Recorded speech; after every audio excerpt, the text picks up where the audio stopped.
Hi everyone! Welcome to my YouTube channel. Ngayong araw po gagawa tayo ng simple na dessert.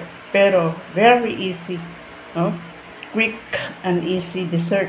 Ito po ang aking saging. Kahit sino pwede gumawa po nito kasi madali lang at mabilis.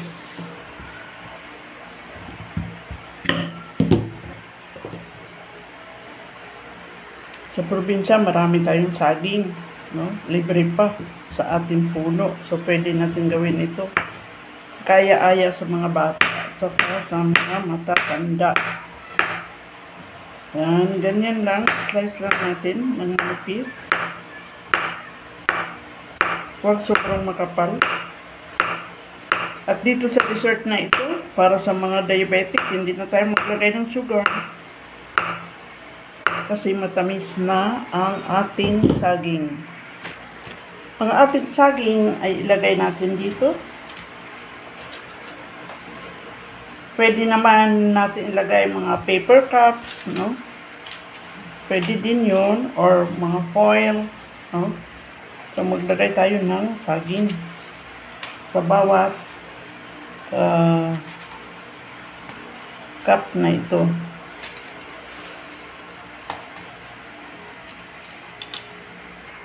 Dito sa ating bowl, ay mag-beat tayo ng 2 itlog.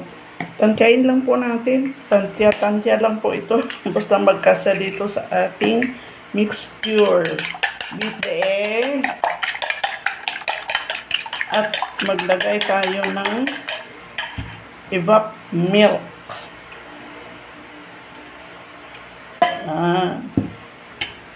Beat again.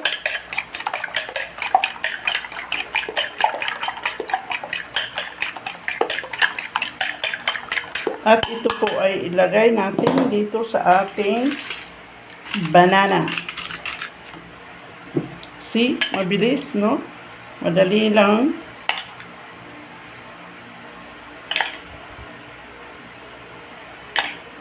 Lagyan natin lahat.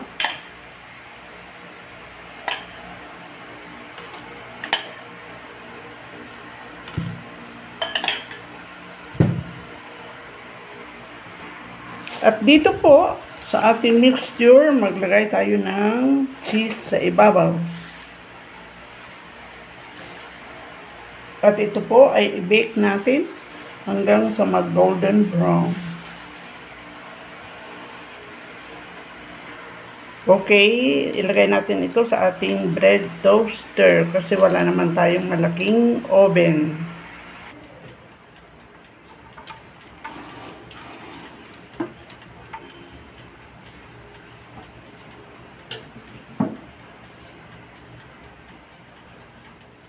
Tingnan natin. Few minutes only. Okay. 5 minutes more. Para magiging brownish. At ito na po yung ating finished product, no? Quick and easy dessert, no? Simple lang siya at saka sugar-free. Kasi nandito na po ang ating masarap na dessert. Taste natin. See this?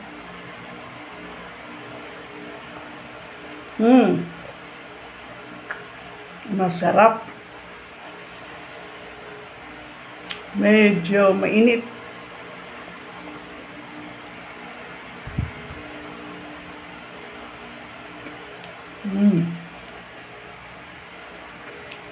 Masarap po. Tama lang yung tamis. Hindi tayo naglagay ng sugar. Malinamnam dahil nag-melt yung cheese.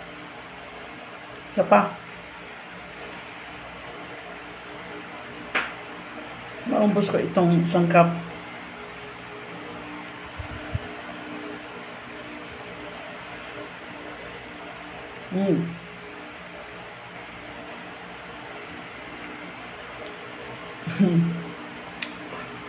Thank you very much for watching my vlog. Dito sa kusina ng senior citizen na mahilig mag-experiment. Bye! God bless us all! Please keep on watching my YouTube. At yung mga hindi pa po nag-subscribe, paki-subscribe. And then, comment, no? Kung mayroon po kayong masasuggest o kayo mga dagdag sa ating recipe, ay welcome na welcome po. Bye! God bless us all! Let's eat!